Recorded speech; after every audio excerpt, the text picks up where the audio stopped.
ಇಂದೇ ಡೌನ್ಲೋಡ್ ಮಾಡಿ ಮತ್ತು ನಿಮ್ಮ ನೆಚ್ಚಿನ ಶೋಗಳನ್ನು ಆನಂದಿಸಿ.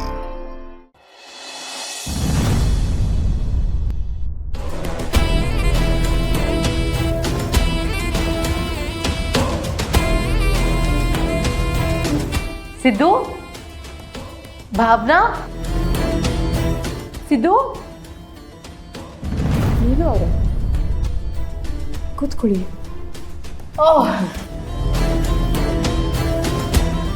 Thank you Bhavana. ಹೌದು, ಎಲ್ಲಿ ಸಿದ್ದು ಕಾಣಿಸ್ತಾ ಇಲ್ಲ?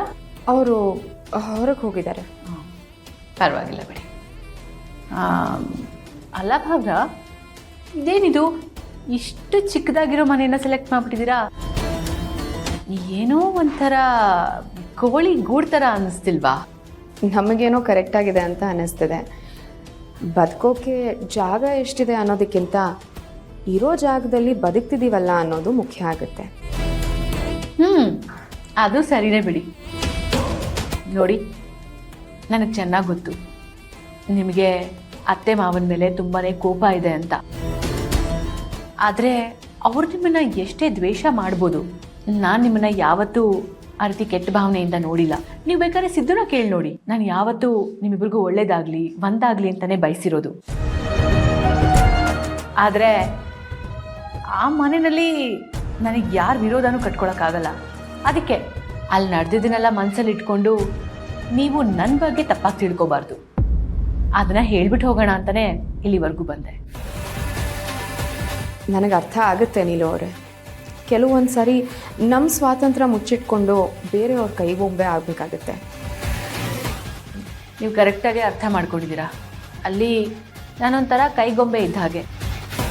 ನಾನಲ್ಲಿ ದೊಡ್ಡ ಸೊಸೆನೇ ಇರ್ಬೋದು, ಆದರೆ ನಾನು ಯಾವ ಭಾವನೆಗಳನ್ನು ವ್ಯಕ್ತಪಡಿಸ್ಕೊಳ್ಳೋದಕ್ಕೆ ಅಲ್ಲಿ ಅವಕಾಶನೇ ಇಲ್ಲ. ಏನು ಮಾತಾಡೋ ಹಾಗಿಲ್ಲ. ಸುಮ್ಮನೆ ಅವ್ರು ಹೇಳಿದ್ದಕ್ಕೆ ತಲೆ ಅಲ್ಲಾಡ್ಸ್ಕೊಂಡಿರ್ಬೇಕಷ್ಟೆ. ಹಾಗೆ ಅಂತ ಅಲ್ಲಿ ಅತ್ತೆ ಮಾವನ ವಿರುದ್ಧ ಕಟ್ಕೊಳ್ಳೋದಕ್ಕೆ ನಾನು ರೆಡಿ ಇಲ್ಲ. ಅಂದಾಗೆ ನನ್ನ ಗಂಡ ಹೇಳ್ತಾ ಇದ್ರು, ನೀವು ಮತ್ತು ಸಿದ್ದು ಇಲ್ಲಿ ತುಂಬಾ ಅನ್ಯೋನ್ಯವಾಗಿದ್ದೀರಾ, ಸಂತೋಷವಾಗಿದ್ದೀರಾ ಅಂತ. ಅದಕ್ಕೆ ನೀವು ಎಷ್ಟು ಚೆನ್ನಾಗಿದ್ದೀರಾ ಅಂತ ನೋಡ್ಬಿಟ್ಟು ನಿಮಗೆ ಕಂಗ್ರ್ಯಾಚುಲೇಷನ್ಸ್ ಹೇಳ್ಬಿಟ್ಟು ಹೋಗೋಣ ಅಂತ ಬಂದೆ. ಅಂದಾಗೆ ನಿಮ್ಮಿಬ್ಬರಿಗೂ ಏನೇ ಸಹಾಯ ಬೇಕಾದರೂ ಯಾವುದೇ ನಾಚಿಕೆ ಸಂಕೋಚ ಇಲ್ಲದೆ ನನ್ನ ಕೇಳಿ. ನಾನು ಮನೆಗೆ ದೊಡ್ಡ ಸೊಸೆ, ನೀವು ಚಿಕ್ಕ ಸೊಸೆ ಅಂದಮೇಲೆ ನಾನು ನಿಮಗೆ ಅಕ್ಕ ಇದ್ದಾಗೆ. ಅಕ್ಕ ಅಂತ ಹೇಳಬೇಡಿ ನೀಲು ಅವರೇ. ಯಾಕಂದರೆ ಅಕ್ಕ ಆದವಳು ತಂಗಿಗೆ ಯಾವತ್ತೂ ಹೀಗೆಲ್ಲ ಆಗಕ್ಕೆ ಬಿಡಲ್ಲ. ನೀವು ನನ್ನನ್ನು ಎಷ್ಟೇ ಸಮಾಧಾನ ಮಾಡೋಕ್ಕೆ ನೋಡಿದ್ರು, ನೀವು ಅತ್ತೆ ಜೊತೆ ಕೈ ಜೋಡಿಸಿದ್ದು, ನನ್ನನ್ನು ಮನೆಯಿಂದ ಆಚೆ ಹಾಕೋಕ್ಕೆ ಪ್ರಯತ್ನ ಪಟ್ಟಿದ್ದು ಎಲ್ಲ ನನ್ನ ಕಣ್ಮುಂದೆನೇ ಇದೆ. ಇಲ್ಲಿ ಬಂದು ನೀವು ಒಳ್ಳೆಯವರು ಅಂತ ತೋರಿಸ್ಕೊಳ್ಳೋ ಅವಶ್ಯಕತೆ ಇಲ್ಲ.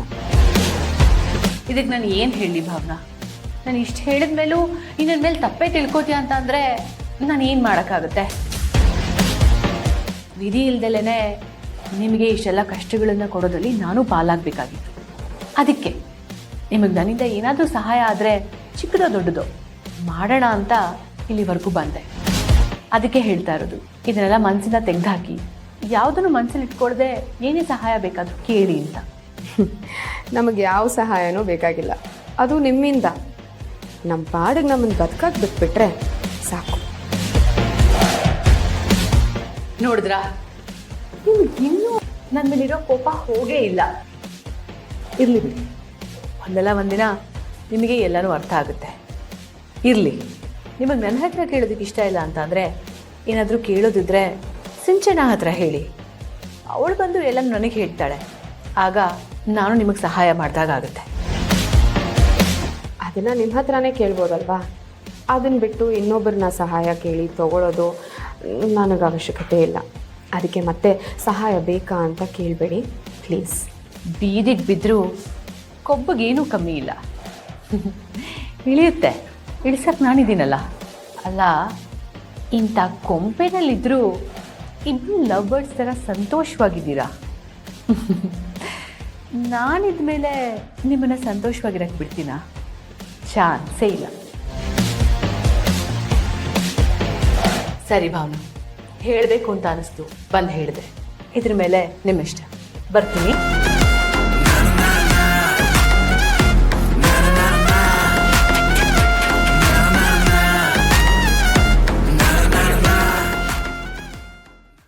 ಯಾಕಷ್ಟು ಮೀನಾವೇಶ ಮಾಡ್ತಿದ್ಯಾ? ನನ್ನ ಹತ್ರ ಮಾತಾಡೋದಕ್ಕೇನು? ಅದೇನು ಹೇಳು. ಸರಿ ಇದ್ರೆ ಸರಿ ಅಂತೀನಿ, ಇಲ್ಲ ಅಂದರೆ ಇಲ್ಲ ಅಂತೀನಿ.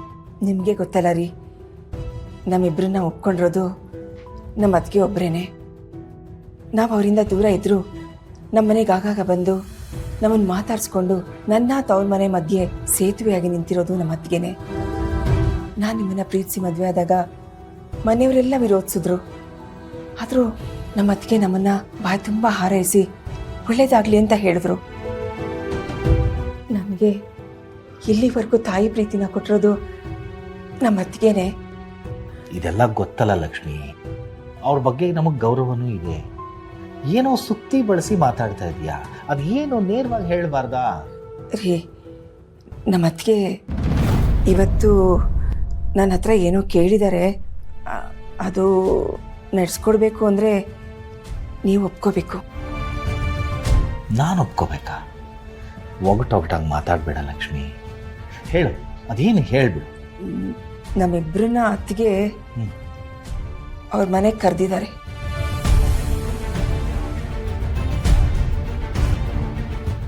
ಏನೇ ಇದೆ ಇವನಿಗೆ? ತಲೆ ಮೇಲೆ ಒಂದು ಸೂ ಇಲ್ಲ, ಸ್ವಂತ ಮನೆ ಇಲ್ಲ. ಅವನು ಒಂದು ಆಚೆ ದಬ್ಲ.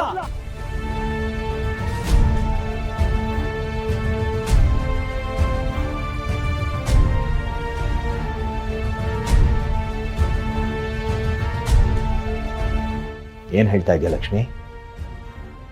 ಅವ್ರು ಕರೆದ್ರು ಅಂತ ನಾವು ಹೋಗೋಕ್ಕಾಗತ್ತಾ? ನೀನು ಬರ್ತೀನಿ ಅಂತ ಒಪ್ಕೊಂಡ್ಯಾ?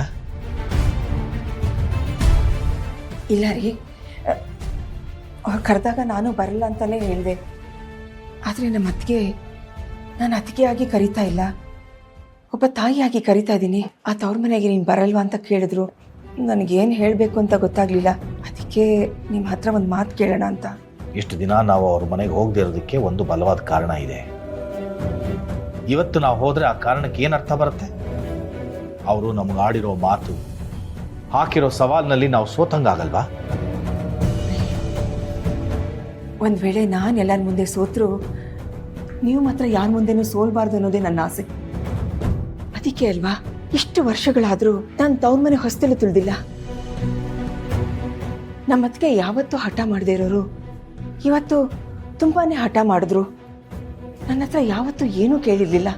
ಆದರೆ ಇವತ್ತು ನೀನು ನಿನ್ನ ಗಂಡ ನಮ್ಮ ಮನೆಗೆ ಬರಲೇಬೇಕು ಅಂತ ನನ್ನ ಹತ್ರ ಭಾಷೆ ತಗೊಂಡ್ರು.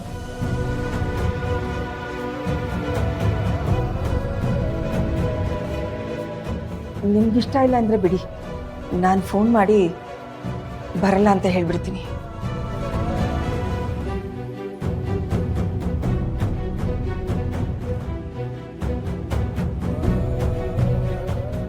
ಲಕ್ಷ್ಮೀ ನಿವಾಸ ಲಕ್ಷ್ಮೀ